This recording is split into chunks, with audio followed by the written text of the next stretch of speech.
All right, my dearest friends and fellow Americans, it's time to break down Donald Trump's press conference, if that is even possible. Because I got to tell you, folks, that was a lot. President just has his press conference, and it felt like a mix of like a military briefing and an Easter sermon and behind the scenes documentary of like the most stressful rescue mission imaginable. All right.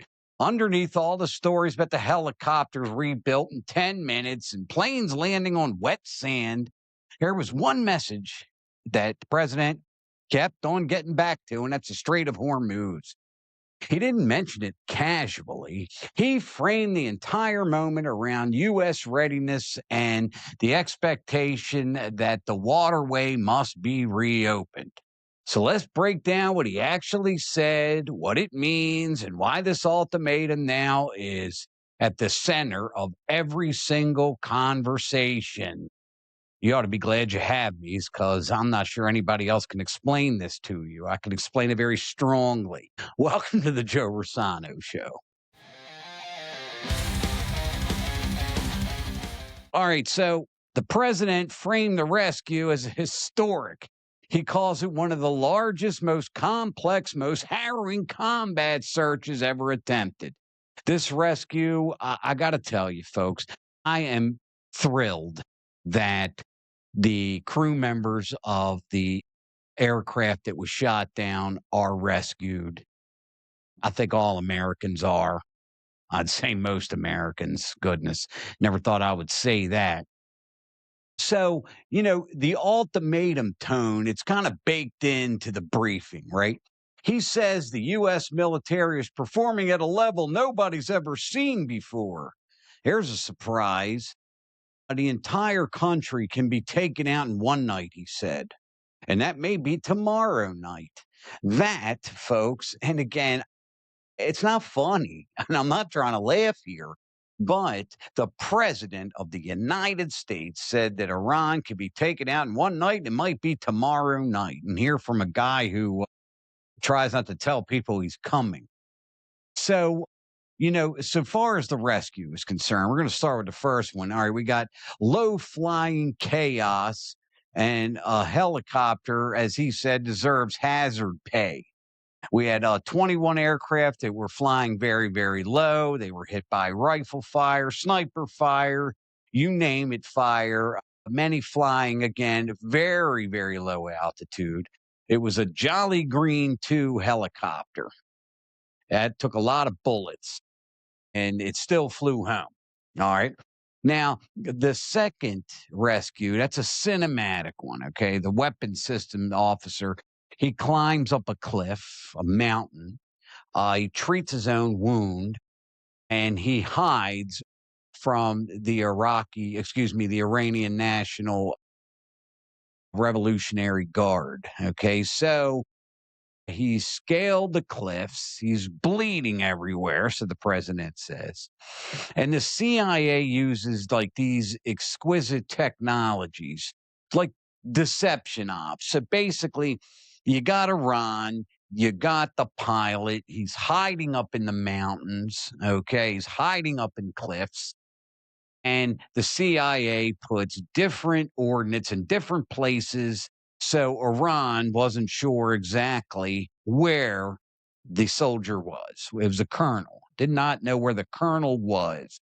Okay. So basically, they made it look like, okay, the colonel's here, but he's actually here. Or is he here? But no, he's actually here. And that was set up, for confusion. Okay. So the CIA fortunately did put forth the deception campaign, and it worked, okay, to confuse the Iranians. 5 aircraft rescue operation bombers, fighters, tankers, the whole 9 yards, rescue birds, the full catalog were used. 155 aircraft. And again, they had, up to 7 fake search zones. And I just explained that. They were searching over here, knowing nobody was over here. They were searching here, knowing nobody was over here. So the Iranians did catch them. Now, As we all know, not only was the Iranian Revolutionary Guard looking for this downed pilot, the colonel, they put out a reward. Hey, you find him, bring him to us. We'll give you a reward. I mean, you imagine, think about that.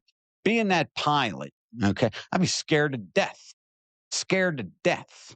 So now, before I get into the press conference, I'm going to ask you this, but I'm going to give you an explanation before I ask. I want you to subscribe, but difference between me and other podcasters, they just say, "Oh, subscribe, click the notification bell." I'm not doing that without giving you a reason to do it first.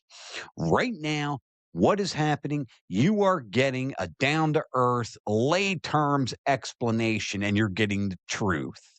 That is the most important thing. I bring the truth. And by the end of this episode, you were going to get the money shot. Oh, yes. Oh, yes. So now take a moment. I'll give you time. Please click the subscribe button and share with your friends and even word of mouth. Hey, man, I've been watching this Joe Rossano guy. He's amazing. He tells the truth. Every other podcaster I watch, I have no idea if it's a conspiracy, if it's the truth, if they're making it up. And then I have to wait till the next episode for the cliffhanger. All right. The culmination always comes next episode. Okay. The protagonist is running for their lives. Okay, I'll tell you what they would have done. They would have told you that the colonel, that the pilot was hiding in the mountains. Tune in tomorrow. We'll tell you what happened. We don't do that here. Okay. So share with your friends, like, comment. We love comments. I'll be back Thursday for your questions and comments. Click the notification bell and you get wall to wall Joe Rossano. I mean, I got it, and it's free. I keep trying to bring this to you for free, so I don't have to do that members only thing. I don't. I want to talk to everybody, but I need you. I need you folks to take on these liars, to call these people out, and to keep bringing you the truth. So, do me a favor and please subscribe. So, at the end of the day, God, just again, it's not funny, but the president, well, they landed in wet sand. Planes land on what he described as a farm, not a runway. Okay. They had an old plane, it gets stuck. So they blew those planes up. So here we go. We got to picture this. Like pretend like you're reading a book. Okay. They land the planes in wet sand they can't take back off. So what the United States do? They blew the planes up, blew the taxpayer money planes up to smithereens, as President described, and helicopters were rebuilt like NASCAR, like a NASCAR pit crew. Crews reassembled rotorless helicopters in under 10 minutes. Okay. They built helicopters in less than 10 minutes. Now, I got to tell you, folks, I'm very proud of what happened here. Okay. I mean, at the end of the day, anybody who, older than me now, okay, Vietnam War, et cetera, World War II, all kinds of planes got shot down. I think in Top Gun, they lost 8 of 18 aircraft. I think that's right. Okay. One plane gets shot down. They stop the war. They stop it. Send 155 aircraft to get our fallen soldier. So nobody gets left behind. I mean, I got to tell you, folks, I'm very proud of that. I really am. For the Trump haters out there, and I know you're out there, got to give the fella credit. Okay. He could have said, as others may have said, hey, look, it's too risky to go in and get one guy. It's too risky. Okay. We can end up with, as he said, we could end up with 100 dead. He's right. I mean, the president is right. When he's right, I'll say he's right. When he's wrong, I'll say he's wrong. But he was right. When you send in folks for a rescue operation like that, it is very possible you could get 25 other people killed trying to do that. And again, I am so proud of our military and so happy to know that, Easter Sunday, yesterday, that soldier was rescued. I mean, I got to tell you, I'm very happy to report that. All right, so We got some kind of leak. Okay. And that became a major theme of his press conference. He says the leak endangered the mission and vows to find the source. Give up or go to jail, he says. Can't make that up. And I don't think that you would think I'm making it up because Trump said it. And when Trump says something, it's like impossible for me to make up. And that person is going to go to jail. Again, they're going to go very strongly, right? All right. It's going to be millions and millions of dollars to get him out of there. I'm just kidding. All right. So military leaders, they emphasize, the faith and precision and timing. They highlight the aviator's first message. All right. And that is God is good. That's his first message. God is good. That's what he said. All this sits under the shadow of an ultimatum. Okay. Everybody knows what that ultimatum is, but if you don't, I will tell you what it is. Basically, the Strait of Hormuz, which sits right next to Iran, which 20% of the world's energy, the world's oil flows through, 80% of China's energy flows through.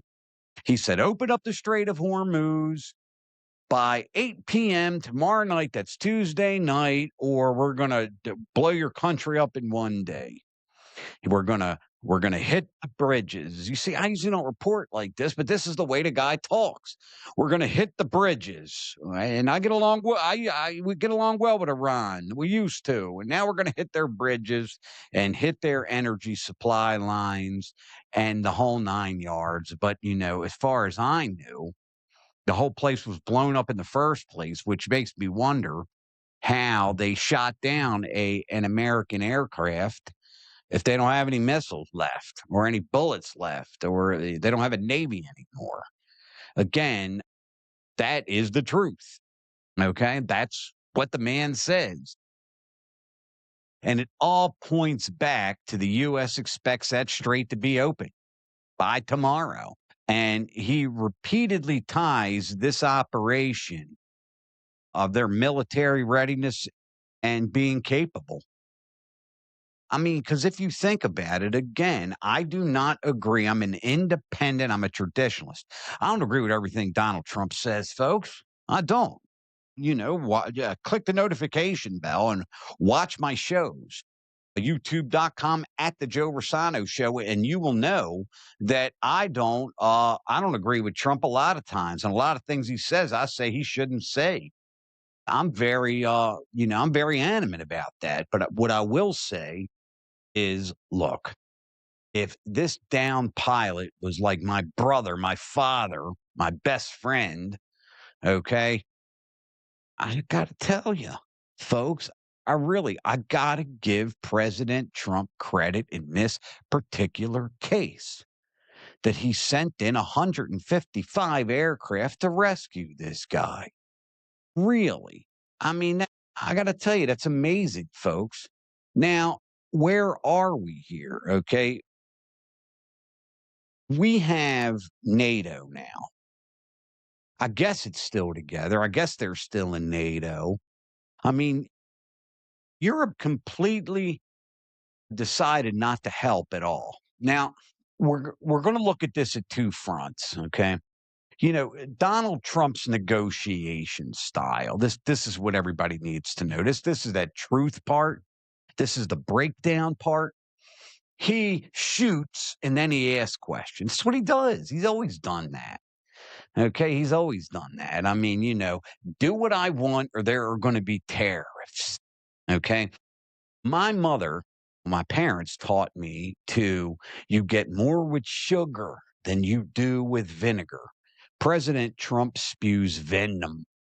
Do what I say or I'm going to blow up your bridges. Do what I say or you're going to get tariffs. Do what I say or you're going to jail. Do what I say or there's going to be an investigation. I mean, I don't know if the guy asked nicely the first time. Really, I don't know. Maybe he did. But that seems to be his negotiation style. Okay, we're going to blow up your country. Let's make a deal. Now, the problem with President Trump is that he's so unpredictable. You just don't know when to believe him. Now, he used bunker busters in June on supposedly Iranian missile sites that they were enriching uranium for nuclear weapons, completely obliterated. And he said that again today. And he pointed out to CNN, said that he didn't say it, but he did, or that it didn't happen, but it did. But tomorrow at 8 o'clock, okay, I got to tell you, as I sit here now, remember, I was talking about dishonesty. I have no idea what that fella's going to do.